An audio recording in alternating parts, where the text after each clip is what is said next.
Me gozaba, realmente me gozaba cuando los jóvenes estaban adorando. Me gozaba porque nuestro Dios es digno de toda gloria y de toda alabanza. Hermanos, quiero que vayamos al libro de los Hechos, capítulo 17. Hechos, capítulo 17. Y vamos a estar viendo los versículos del 16 al 34. Hechos, capítulo 17, versículos 16 en adelante.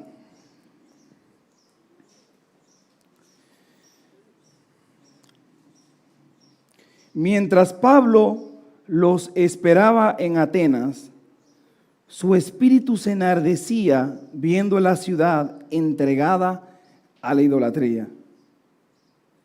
Así que discutía en la sinagoga con los judíos y piadosos y en la plaza cada día con los que concurrían. Y algunos de los filósofos, de los epicúreos y de los estoicos disputaban con él. Y unos decían, ¿qué querrá decir este palabrero? Y otros, parece que es predicador de nuevos dioses, porque les predicaba el evangelio de Jesús y de la resurrección. Y tomándole, le trajeron al Areópago, diciendo, ¿podremos saber qué es esta nueva enseñanza de que hablas? Pues traes a nuestros oídos cosas extrañas. Queremos pues saber qué quiere decir esto. Porque todos los atenienses y los extranjeros residentes allí en ninguna otra cosa se interesaban, sino en decir o en oír algo nuevo. Quiero orar para continuar.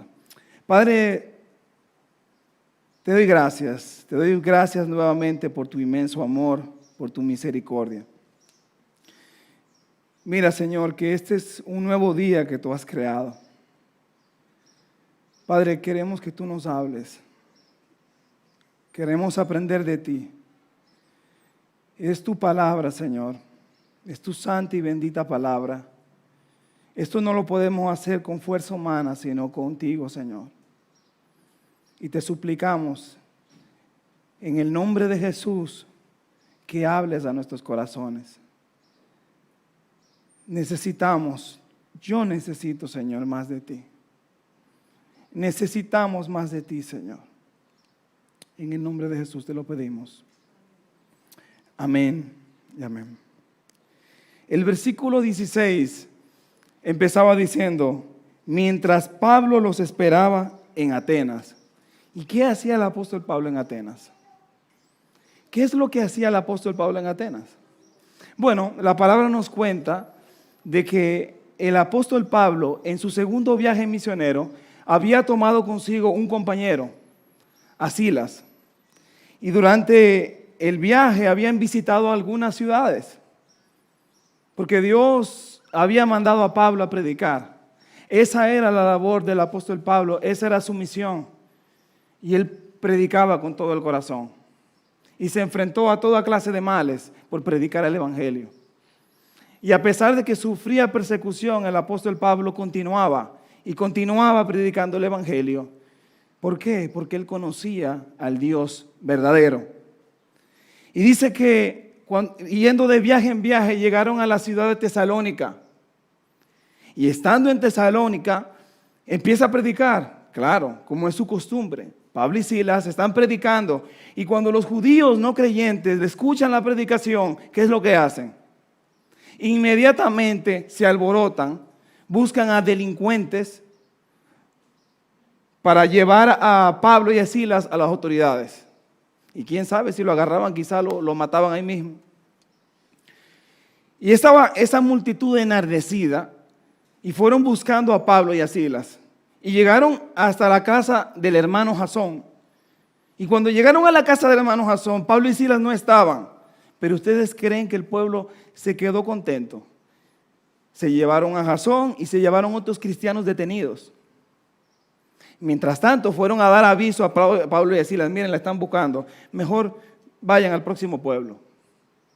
Entonces Pablo y Silas decidieron seguir y fueron a la ciudad de Berea. Y llegando a la ciudad de Berea, aquí sí encontraron buenos judíos que escuchaban la palabra. Claro, ellos ponían a prueba lo que Pablo les decía. Ellos escuchaban la palabra, y una vez que escuchaban la palabra, pues, de Pablo, iban a la palabra de Dios a comprobar si es que lo que decía Pablo era lo correcto. Y Dios veía eso como algo muy bueno, porque eso es bueno. Nosotros no estamos llamados a creer todo lo que se nos diga. Nosotros estamos llamados a que cuando nosotros escuchamos la palabra, inclusive si me escuchan a mí, escuchan a cualquiera que se para a predicar, ok, suena bien, pero vamos a ver qué dice la palabra. ¿Qué dice la palabra? Y la palabra vio eso como algo bueno. Dice que eran más nobles. ¿Y qué pasó? Pues entonces el grupo que estaba en Tesalónica decidieron ir detrás de Pablo y Silas, porque no estaban contentos de que ya no estaban en su ciudad, sino querían acabar con ellos, y fueron a perseguirlos allá en Berea. Y estando en Berea, pues le dicen: Pablo, tú tienes que irte de aquí. Y lo encaminan hacia Atenas. Y aquí es que estamos hoy. Pablo llega a Atenas. Y vamos a ir viendo qué es lo que sucede con Pablo en Atenas. Porque Pablo ve la idolatría en Atenas, y vamos a ver cómo Pablo reacciona en frente de esa idolatría y cómo los filósofos en Atenas reaccionan a las palabras de Pablo, y cómo Pablo después les predica y cómo ellos reaccionan a la predicación de Pablo. Y eso es lo que vamos a estar viendo en esta mañana, si el Señor lo permite. Vamos a ver, volvamos al versículo 16. Estamos en Hechos capítulo 17, versículo 16. Mientras Pablo los esperaba en Atenas, su espíritu se enardecía viendo la ciudad entregada a la idolatría. Miren al apóstol Pablo. El apóstol Pablo no puede estar tranquilo. Vuelvo y repito, porque conocía al Dios verdadero. Porque había tenido un encuentro personal con el Dios verdadero. Y cuando tú tienes al Dios verdadero en tu corazón, no te puedes quedar callado. Quizás no tengamos el ministerio del apóstol Pablo, porque quizás no tenemos la oportunidad de pararnos al frente de muchas personas, o no tengamos quizás el don de poder hablar con esas grandes masas, pero sí estamos llamados a predicar el evangelio, sí estamos llamados a compartir lo que nosotros creemos, nuestra fe, con los demás. Y Pablo, a pesar de que sufría todo tipo de persecución, no se quedaba tranquilo, porque él sabía en quién había creído. Y Pablo hace lo que toda persona haría cuando visita una ciudad. ¿Qué es lo que uno hace cuando uno visita una ciudad? Pues uno quiere conocer, ¿verdad?, los monumentos, los lugares históricos. Uno quiere apreciar la cultura. Y Pablo empieza a dar la vuelta por la ciudad y empieza a observar. Pero ¿con qué ojos Pablo observa la ciudad? Pablo no fue quizás como todos nosotros lo hemos hecho visitando museos. Pablo va y Pablo no ve algo que ocurrió hace mucho tiempo. Pablo ve algo que está sucediendo ahora, y Pablo ve que esta ciudad está sumida a la idolatría. Esta ciudad ha rechazado al Dios verdadero y se ha hecho imágenes. Y Pablo no puede estar tranquilo, porque él no puede estar indiferente ante el pecado. Y la palabra nos está diciendo aquí que nosotros no podemos estar indiferentes al pecado. Pablo no dijo allá ellos. Allá ellos. No, él no dijo allá ellos. Su espíritu no lo dejaba tranquilo. Él no podía quedarse callado porque él sabía que estaban mal. Él sabía que esta ciudad estaba sumida en la idolatría, que tenían cientos de ídolos, y que en cada esquina, por decirse así, tenían un ídolo. Tenían un ídolo. Así que, ¿qué es lo que hace Pablo? Versículo 17. ¿Qué hace Pablo? ¿Se queda callado? No. Dice: así que discutía en la sinagoga con los judíos y piadosos, y en la plaza cada día con los que concurrían.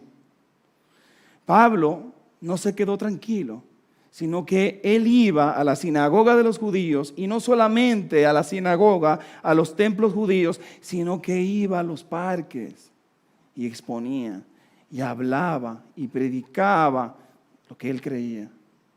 Predicaba ese Dios que lo había sacado de una religión, que lo había sacado de una equivocación.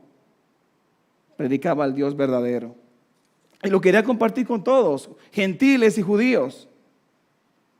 ¿Qué dice el 18? Y algunos filósofos de los epicúreos y de los estoicos disputaban con él. Y unos decían, ¿qué querrá decir este palabrero? Y otros, parece que es predicador de nuevos dioses. No está hablando cosas nuevas. Porque les predicaba el evangelio de Jesús y de la resurrección. Y decía, y algunos filósofos. Y Atenas era conocida por tener muchos filósofos. Muchos filósofos. Tenía escuelas de filosofía. ¿Y qué es la filosofía? Bueno, la palabra viene del griego philos, que es amor, y sofía, que es conocimiento, sabiduría. El amor al conocimiento, el amor a la sabiduría, esa es la filosofía. Y Atenas, siendo la cuna de Sócrates, Platón, Aristóteles y tantos otros grandes pensadores, les gustaba eso. Les gustaba eso. Y aquí nos llama la atención que él menciona, y algunos de los filósofos, de los epicúreos y de los estoicos. ¿Y qué creían estos dos grupos? Los epicúreos enseñaban que la meta máxima de la vida es el placer de los sentidos. Es sentir placer. Es el momento. Es sentirte bien. Eso es el máximo placer. ¿Y saben qué evitaban?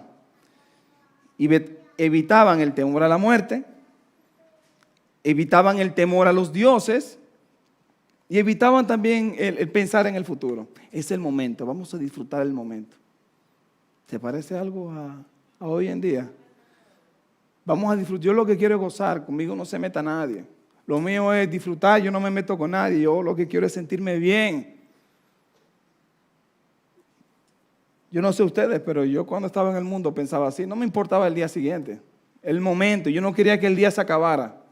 Y después de la fiesta hay que ir al after party, que le dicen, al después de la fiesta. Y así es porque ese es el sentimiento humano. Y vamos a ver cómo Pablo les dice, y yo me imagino que, y lo vamos a ver más adelante, cómo le cayó esto a ellos. A una persona que piensa solamente en el momento, cómo le cae la palabra del Señor. Y el siguiente grupo del que habla, los epicúreos. Bueno, estos enseñaban que la verdadera sabiduría consistía en ser el amo y no el esclavo de las circunstancias. O sea, estos aceptaban el destino, se enfocaban en el autodominio, evitaban las pasiones porque decían que las pasiones te llevaban a la infelicidad. Así que lo de ellos era una ética estricta. Estos dos grupos que eran antagónicos, opuestos. Y estamos también en una sociedad donde hay muchas filosofías, hay muchos pensamientos distorsionados. O sea, se hace mucho esa pregunta, ¿cuál es tu filosofía? ¿Cuál es tu filosofía de vida? ¿Qué tú piensas? ¿Qué tú crees? Porque de acuerdo a cómo tú piensas, tú actúas y hablas. Y bueno, Pablo se enfrenta a estos dos grupos. ¿Y qué dicen de él? Oh, parece que es predicador de nuevos dioses. Porque les predicaba del evangelio de Jesús. Del evangelio de Jesús. ¿Y qué significa el evangelio de Jesús? Las buenas noticias de que Jesús vino, se encarnó, vivió aquí sin pecado, murió por nosotros y luego resucitó. Eso es lo que les trajo a ellos, a los atenienses. En Colosenses 2:8 nos dice, mirad que nadie os engañe. Este es Pablo escribiendo. Este es Dios mismo. Mirad que nadie os engañe por medio de filosofías y huecas sutilezas, según las traducciones de los hombres, conforme a los rudimientos del mundo y no según Cristo. Cualquier pensamiento que no se someta a Cristo está mal, por muy bonito que suene. Por mucho que lo arreglemos, está mal. Todo, nuestra guía es la palabra del Señor. Él es el que nos ha dado vida. Él es el que nos aconseja a través de su palabra. El cómo vivir. Cuando usted tenga algún problema, busque la respuesta primeramente en la palabra. Después consulte a otros. Después busque un especialista. Pero primero, vamos al primer especialista. Vamos a doblar las rodillas. Porque si usted tiene que ver a otra persona, el de allá arriba lo va a guiar. O si no, mejor todavía lo soluciona al instante su problema. Así que cuando tengamos algún problema, vamos a la palabra de Dios, porque Dios habla, estas palabras tienen vida. Mañana, cuando usted lea este capítulo, si usted lo lee con su corazón abierto, usted va a encontrar más cosas. Y al día siguiente va a encontrar más cosas. Y al día siguiente encontrará más cosas. Si se escucha esta predicación, va a escuchar más cosas, porque Dios nos habla constantemente. Eso es la riqueza de la palabra, que el Señor no deja de hablarnos. Versículo 19. Y tomándole, le trajeron al Areópago, la colina de Ares, como también se le llama, al Areópago, diciendo: ¿podremos saber qué es esta nueva enseñanza de qué hablas? O sea, lo llevan al lugar donde iban los filósofos a debatir, donde iban los gobernadores y celebraban sus reuniones, sus juicios, donde se debatía, y lo llevan ahí al Areópago. Vamos a ver qué tú tienes para nosotros, Pablo. Vamos a ver, ven, explícanos aquí delante de todos nosotros cuál es esto, de esta nueva idea del Evangelio de Jesús y de la resurrección, de qué tú hablas. Versículo 20, pues traes a nuestros oídos cosas extrañas. Queremos pues saber qué quiere decir esto. Queremos saber qué quiere decir esto. Y es curioso, miren. Dice: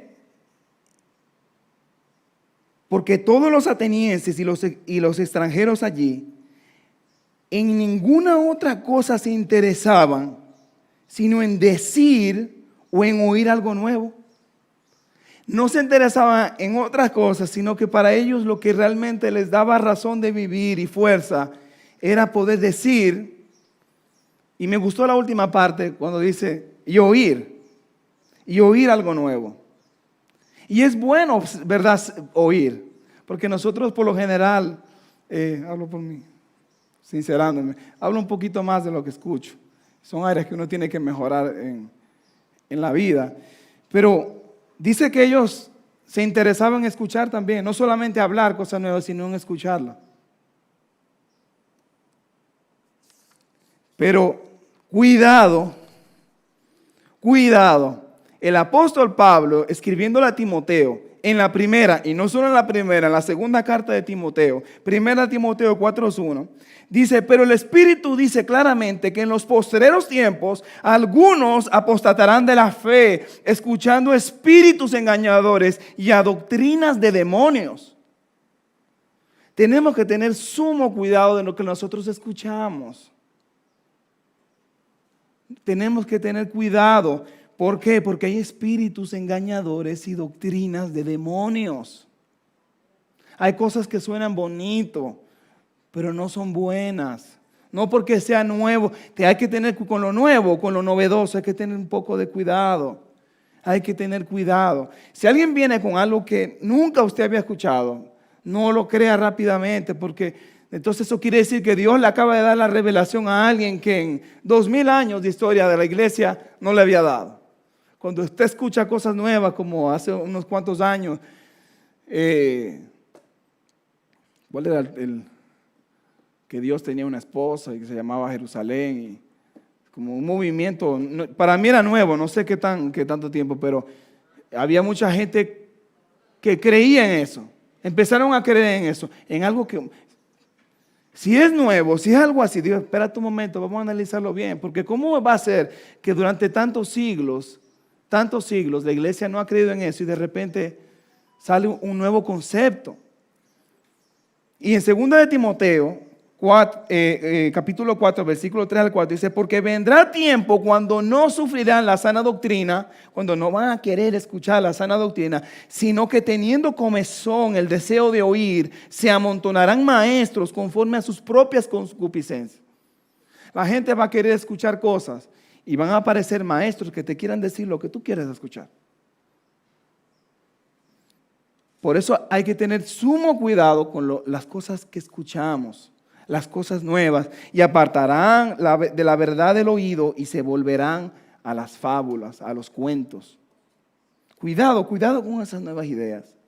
Versículo 22, estamos en Hechos capítulo 17, y ahora estamos en el versículo 22. Entonces Pablo, puesto en pie en medio del areópago, dijo, varones atenienses, en todo observo que sois muy religiosos. Muy religiosos. Pablo le dice que definitivamente él se ha dado cuenta de que los atenienses son muy religiosos, que son muy devotos en cuanto a lo que hacen. Son muy devotos. ¿Y por qué ha llegado a esa conclusión? Versículo 23. Porque pasando y mirando vuestros santuarios, hallé también un altar en el cual estaba esta inscripción: al Dios no conocido, al que a vosotros adoráis, pues sin conocerle es quien yo os anuncio. Entonces dice que el apóstol Pablo se tomó su tiempo de caminar, y no de caminar solamente, sino de observar, y mirando una y mirando otra estatua. Él iba mirando algunas, ¿verdad? Dándole la vuelta a la ciudad, claro, enardecido por dentro, porque el pueblo él no estaba disfrutando el momento, sino él estaba incómodo por lo que estaba sucediendo, pero tenía una ira santa, tenía una ira de parte de Dios, porque no estaba de acuerdo con lo malo. Y vemos en Pablo un corazón que no solamente ve lo malo, sino que quiere alcanzar a las personas. No es indiferente, las personas se pierden. Y como le decía Pablo, no era indiferente. Y vuelvo y repito, porque él conocía al Dios verdadero. Y el Dios verdadero había cambiado su vida. El Dios verdadero lo había transformado. Entonces se tomó su tiempo de caminar y ver las estatuas y ver los diferentes dioses, hasta que se encuentra con un letrero y dice, al Dios no conocido. Y dice, pero estos son tan devotos, son tan religiosos, que hasta pusieron un altar para el Dios, por si acaso se nos escapaba uno de todos, vamos a tenerlo para el Dios no conocido. Es el Dios que nadie conoce. O sea, había un Dios para cada cosa. Y tenían un Dios ahí para el Dios no conocido. Y él aprovecha y le dice, mira, precisamente varones atenienses, de ese Dios, el no conocido, precisamente de ese es el que yo les quiero hablar. El que ustedes totalmente desconocen, de ese yo quiero aprovechar y les quiero hablar de ese ahora mismo. Ese es el que yo les voy a anunciar ahora. Veamos cómo es ese Dios, ¿verdad? ¿Cómo es el Dios de Pablo? Ese Dios de Pablo. Versículo 24. El Dios que hizo el mundo y todas las cosas que en él hay, siendo Señor del cielo y de la tierra, no habita en templos hechos por manos humanas. El Dios que hizo el universo, el que él anuncia, el que hizo las estrellas, el que hizo todo lo creado, el que hizo los animales, el que hizo las plantas, el que hizo todo. Ese es el Dios que es Señor del cielo, el que es el dueño del cielo y de la tierra. Ese es el que yo les anuncio hoy. Y les dice, no habita en templos hechos por manos humanas. Y sutilmente le está diciendo, ustedes han perdido el tiempo. Porque el Dios verdadero, el más poderoso, el creador del cielo y las estrellas, no habita en todos esos templos, y todas esas estatuas que ustedes han construido. Ustedes han perdido el tiempo. Dios no está ahí. El Dios no conocido para ustedes, el que yo sí conozco, no habita en templos hechos por seres humanos. Wow, eso tuvo que hacer un impacto para ellos. Siglos y siglos con pensamientos, haciendo estatuas, para que te digan, mira, es que Dios no está ahí. El Dios verdadero, el Dios real, porque todo eso no son dioses reales, el Dios verdadero no está ahí. Versículo 25, ni es honrado, y Pablo sigue hablando, ni es honrado por manos de hombres, como si se necesitase de algo, pues Él es quien da a todos vida y aliento y todas las cosas. Él no necesita de la mano de los hombres, Él no necesita que el hombre le sirva, que le haga algo. Él no necesita del hombre, el hombre necesita de Dios. Él no necesita un santuario para que lo adoren. Él no pierde fuerzas porque no lo adoran. Él no se debilita porque dejas de orarle. Dios no es así. Antes bien, todo lo contrario. Él es quien da a todos vida y aliento y todas las cosas. Y continúa versículo 26. Y de una sangre de un hombre, de Adán, ha hecho todo el linaje de los hombres para que habiten sobre la faz de la tierra, y les ha prefijado el orden de los tiempos y los límites de su habitación. El Dios, en otras palabras, le dice Pablo, el Dios del que yo les hablo, hizo a un hombre, y de ese hombre hizo a todos los demás. De un hombre salieron todos los demás. Ese es el Dios que yo les estoy exponiendo, que les estoy predicando, es el Dios que tiene esa capacidad.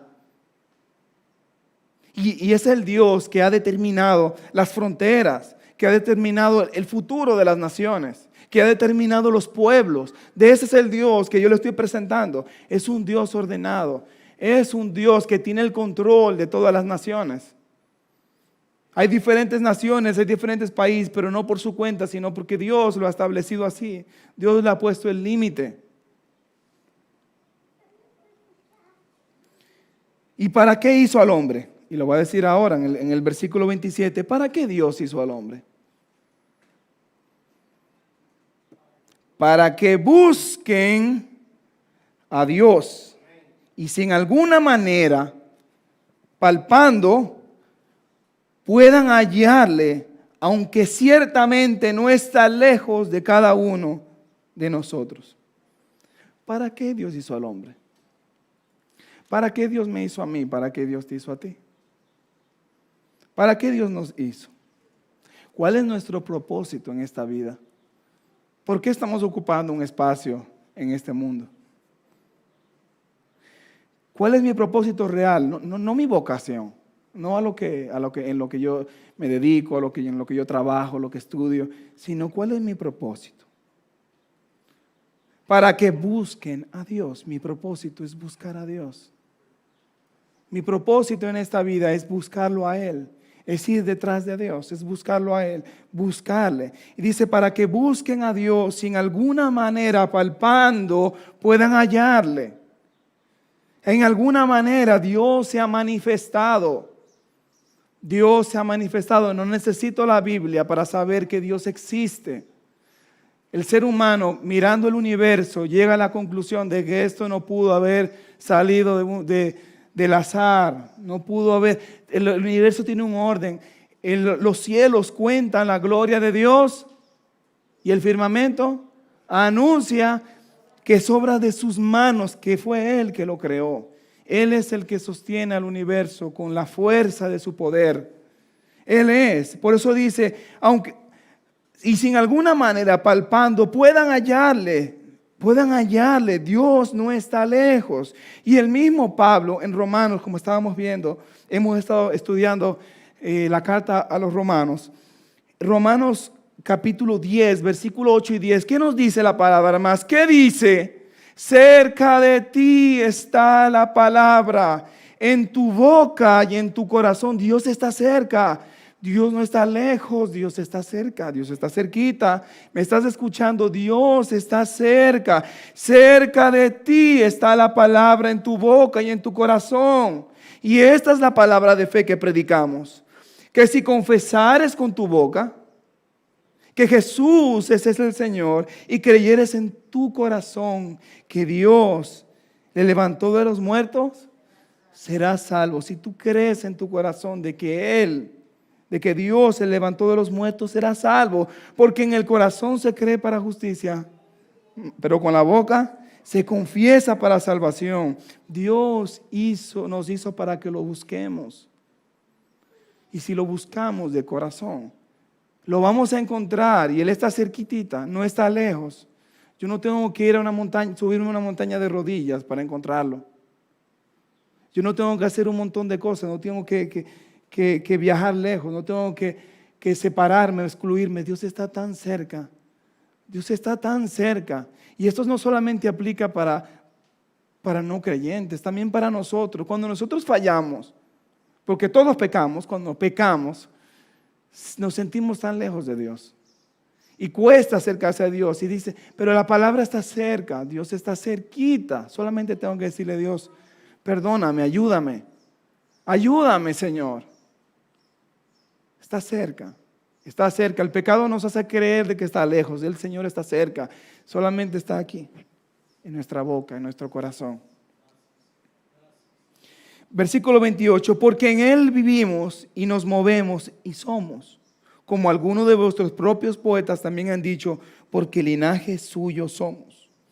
Estas palabras, el apóstol Pablo las está repitiendo de lo que decían los filósofos. Y decían, en Él vivimos, movemos, somos. Y es verdad, él decía que los filósofos de ustedes dicen eso. Dice, porque el linaje suyo somos. Y es verdad. Pablo le está citando a lo que ellos mismos enseñaban. Pero estaban totalmente distorsionados. De Él somos. Tenemos identidad en Dios. Dios nos hizo. Somos linaje de Él. Y fuimos hechos a su imagen y a su semejanza. Versículo 29. Siendo pues linaje de Dios, siendo hechos por Dios a su imagen y semejanza, no debemos pensar que la divinidad sea semejante a oro, o plata, o piedra, o escultura de arte o de imaginación de hombre. No podemos llegar a la conclusión de que Dios está hecho de materiales corruptibles. No podemos creer que podemos coger esto, romperlo y hacer un Dios y que Dios está ahí. Pero el hombre hace eso.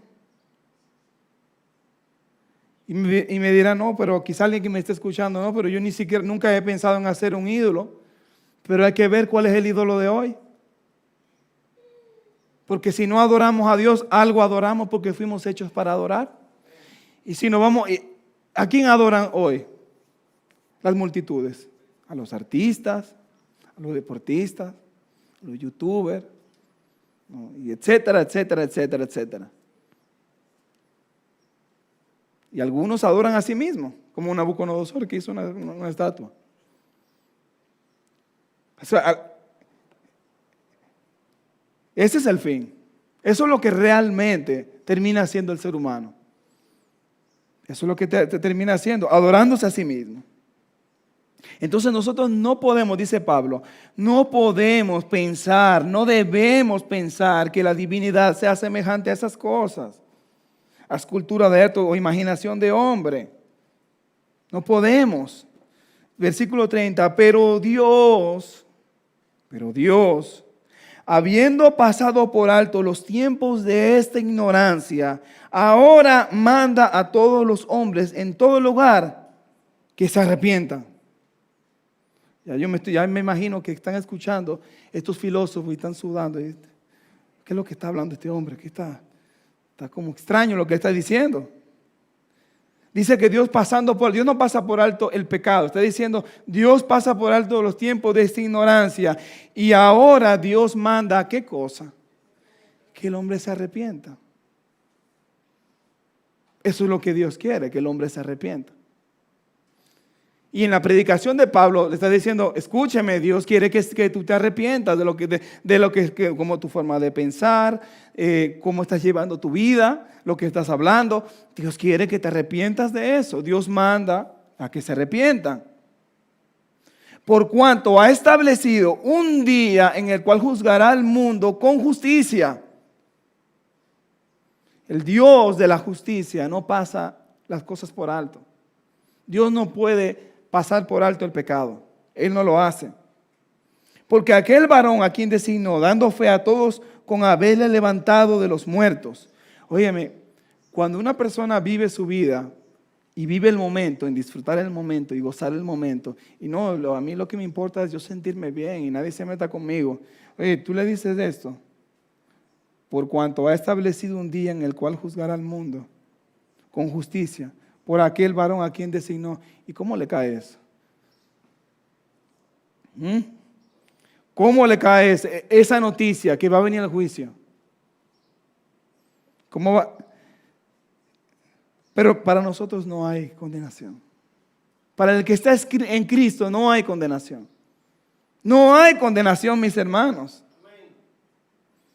Juan 3:18 dice, y el que en él cree no es condenado, pero el que no cree ya ha sido condenado porque no ha creído en el nombre del unigénito Hijo de Dios. Y Pablo les presenta a Jesús.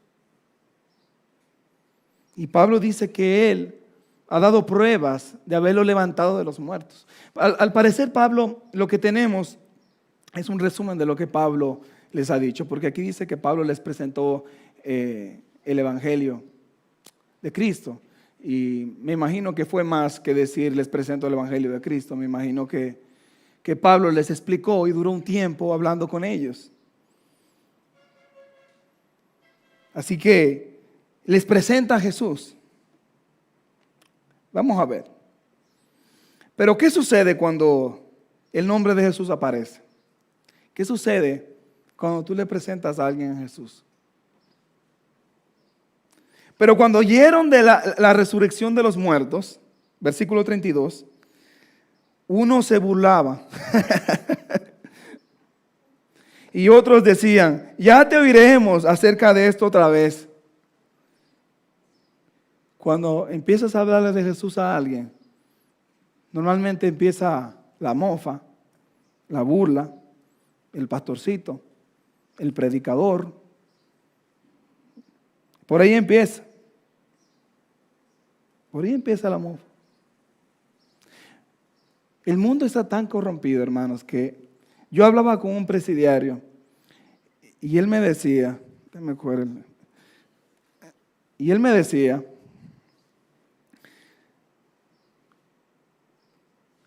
que uno de los presos podía estar afilando así un cuchillo ahí, escondido ahí, afilando un cuchillo. Y otro preso lo veía y iba a decir, lo estás haciendo mal, déjame ayudarte. Pero cuando le hablaba de Cristo, de una vez se pone en guardia. Cuando le habla de Cristo, de una vez el rechazo. Y eso es con todos los hombres en todas las sociedades. No es un grupo solamente. El hombre en general ya está predispuesto. El hombre no quiere saber de Jesús. Estamos en una sociedad que tiende al cristianismo y lo puede aceptar un poco más. Pero si les presentas y le empiezas a hablar de que Dios juzga y que llegará el momento de que Dios va a castigar por los pecados, de una vez se ponen en guardia. De una vez se ponen en guardia. Cuando les predicas el verdadero evangelio y no solamente un sentimentalismo y que Dios te ama con todo y con todo lo que tú has hecho y cuando se le presenta a un Dios que no es el Dios verdadero, entonces lo aceptan. Pero cuando tú le dices la verdad del Dios, entonces no todo el mundo lo acepta así. No todo el mundo lo acepta claramente. ¿Saben por qué? Pablo lo dice. Y Pablo está consciente de que cuando él va y va a predicar a los lugares, que él va a ser rechazado. Él lo sabe. En su mente no está, yo voy a ir y todo el mundo va a aceptar. No, él sabe que es un pequeño remanente, que es un pequeño grupo de personas y las demás lo van a rechazar. Él lo sabe, pero a lo que le mueve es que él conocía al Dios verdadero y él quería compartir ese Dios verdadero. Él dice, 1 Corintios 1:18, y voy a leer, esto es un poquito largo, al 23. Ya estamos terminando, hermanos. Porque la palabra de la cruz es locura a los que se pierden, pero a los que se salva, esto es, a nosotros, es poder de Dios. Para nosotros esto no son cosas locas. Pues está escrito, destruiré la sabiduría de los sabios y desecharé el entendimiento de los entendidos. ¿Dónde está el sabio? ¿Dónde está el escriba? ¿Dónde está el disputador de este siglo? ¿No ha enloquecido Dios la sabiduría del mundo? Pues ya que en la sabiduría de Dios el mundo no conoció a Dios mediante la sabiduría, agradó a Dios salvar a los creyentes por la locura de la predicación. La salvación viene únicamente a través de la predicación. Si nosotros no predicamos, las personas no van a salvarse. Esa es la manera. Por eso Dios quiere que uno vaya a todo pueblo y predique el evangelio. Esa es la única manera, o la principal. Si Dios se le quiere aparecer a alguien en una isla, pues eso son cosas de Dios. Pero Dios me dice a mí que la manera en la que el otro va a ser salvo es cuando le predicamos el evangelio. Y nosotros tenemos que creer en eso, en predicar el evangelio. Porque los judíos piden señales y los griegos buscan sabiduría, pero nosotros predicamos a Cristo crucificado. Para los judíos ciertamente tropezadero y para los gentiles locura. El grueso de la población no nos va a creer. No va a creer. Nunca, no podemos nunca engañarnos y creer que porque podamos enarbolar buenas ideas y poner palabras juntas y que suenen muy bonito, me van a escuchar y van a aceptar. Pablo les está dando una presentación magistral. Presentación magistral. ¿Y qué hicieron ellos? Se burlaron de él. Se empezaron a burlar del versículo 33 y así Pablo salió de en medio de ellos. Quiere decir que fue inefectiva la predicación. Pablo salió de en medio de ellos. Pablo predicó, se burlaron de él y ya te escucharemos después. Pablo se fue y salió de él. ¿Será que fracasó? Fracasó Pablo con el mensaje. Salió derrotado. No fue un mensaje inefectivo, no salió derrotado. Quizás para otros que estaban viendo dirán, oye, pero él no fracasó. Dice que salió de en medio de ellos. Dice, ¿y qué dice el 34, el último versículo? Vamos a leerlo. Mas algunos creyeron juntándose con él, entre los cuales estaba Dionisio el Areopagita y una mujer llamada Dámaris y otros con ellos. Era un pequeño grupo, pero ese era el grupo que Dios quería salvar. Ese era el grupo al que Dios quería llegar. Ese puñado de personas, no sabemos cuántas, porque a Dionisio, Dámaris y otros con ellos. No sabemos cuántos eran, pero un grupo pequeño. ¿Quiere decir eso que del grupo que estaban ahí después otros no creyeron? Posiblemente, pero yo lo que sé es que esta palabra sigue teniendo poder y esta palabra, al ser predicada en el mundo, este evento que sucedió, esto ha hecho que otros también llegaran al conocimiento de Cristo. O sea que las palabras del Señor en el apóstol Pablo continúan hasta el día de hoy y se sigue predicando y no se quedó en ese grupito, sino que esa palabra continúa y tienen vida. Y quizás ellos no lo aceptaron, pero aquí nosotros lo hemos aceptado. Y los que están escuchando y los que escucharán en adelante el mensaje maravilloso del Señor van a aceptarlo. Van a aceptarlo. ¿Y qué hemos aprendido ya para concluir en esta mañana? ¿Qué hemos aprendido?